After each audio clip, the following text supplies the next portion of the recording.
This is Pastor Stephen. Thank you for listening to the Daily Devo. I want to speak on this subject today, a time of trembling. Today's readings from Matthew chapter 24, verse 21. Jesus said these words, "For then there will be a great tribulation, such has not been from the beginning of the world until now, no, and never will be." Jesus is warning very clearly that there's coming a time of a tribulation, a time of trembling, a time of terror, unlike the world has ever known. One of the things that both amazes me and challenges me is the ability that people have to be deceived. We as humans possess an incredible amount of ability to be led astray. In the end times, there will be people who rise to power that are very smart, very savvy. They have great power to deceive others, and the general population will at large just flock to them and follow them because the world is easy prey for deception. Now, back in 1989, Nicolae Ceausescu was finally ousted as Romania's leader after 24 years of terror.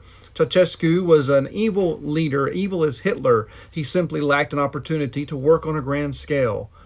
His evil was confined in Romania, but during that time, his evil was rampant. Yet at the same time, the world lauded him as a wonderful leader, an embodiment of good, a hero of heroes, a worker of workers. He was given all kinds of awards, and equally his wife was elevated. Her name was Elena, but the Romania press, even though she was an evil person, she was lifted up as someone to follow, a legendary mother. She was the most wonderful woman on earth, as they talked about her.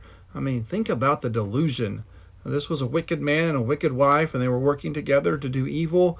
While the Western world was deceived, the Queen of England knighted Ceausescu. United States gave this country the most favored nation trading status.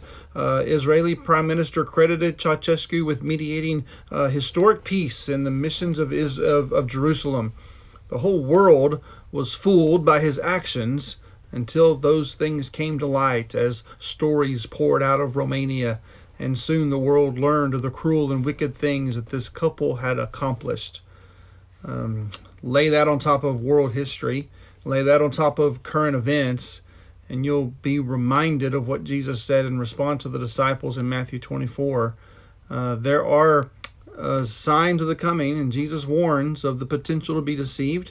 He says that this will finally culminate in a time period known as the tribulation that will be marked by deception, that will be marked by difficulty unlike we have ever seen before. So Jesus is commenting, and he is reminding these disciples that these bricks that are on top of one another, they're going to come down. That obviously happened in 70 A.D., yet I think this passage points past 70 A.D. to a time in which I think we're quickly approaching and coming to that age. So let's ask the question that the disciples asked: what is the sign of the age? Remember, Jesus answered this, and he gave us some pinpoint answers that will lead up to the tribulation time. These events will cast their shadows on the days prior to the tribulation and even intensify as the tribulation begins. I think the tribulation will start when the rapture occurs. Then I think the world leader will be revealed. The beginning of sorrows will transfer into a great time of sorrow. Jesus mentioned 10 signs approaching the tribulation period. We can look over those, and we have, but I just want to remind you, deception number one really was sign number one was the sign of deception, a time of deception, Matthew 24, verse 5. And then the sign number two was a time of dissension, Matthew 24, verses 6 and 7. Then there was devastation that came in Matthew 20, verse 7. And there's a time of disease that came in verse 7. There was disasters that Jesus talked about in verse 7. There was a time of death. Lots of people are going to die, Matthew 24, verse 9. There's a time for disloyalty. Jesus said, look at that. When you see disloyalty, Matthew 24, verse 10, that's a sign. There's a sign of delusion, Matthew 24, verse 11. And it's amazing to me that one of the characteristics of the end time is what Revelation calls sorcery. So when you look at these things, Revelation 9:21, neither they repented of their murders, nor of their sorceries, or their fornication, or their thefts. The word there, sorceries, pharmacia, we get our word pharmacy.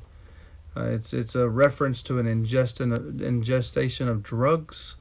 I think these mind-altering drugs associated with false religions in the first century are going to make a huge impact in the way people live in the tribulation. These are going to be narcotics, hallucinogens, and all kinds of things. But these are the signs of the times. Jesus mentioned a time of defection. Isn't that interesting? People who bear the name of Christ will leave their homes. They will leave their place of employment. They will move away. But I think greater still, this defection is talking about a defection of the truth. Because when you look at what Paul said about this time in 2 Thessalonians chapter 2, verse 3, don't let anyone deceive you in any way, for that day will not come until rebellion occurs and the man of lawlessness is revealed, the man doomed to destruction. And so Paul talks about a great rebellion, great defection is what Jesus talked about. I want to just stand and warn you today, because I think we look at our world, we think about where we're headed and what's going on and what's coming up. I think it's going to get worse. We need to be prepared and we need to be ready because the day is upon us that's changing quickly. Well, this is Stephen. See you next week. See you next time right here on the Daily Devo.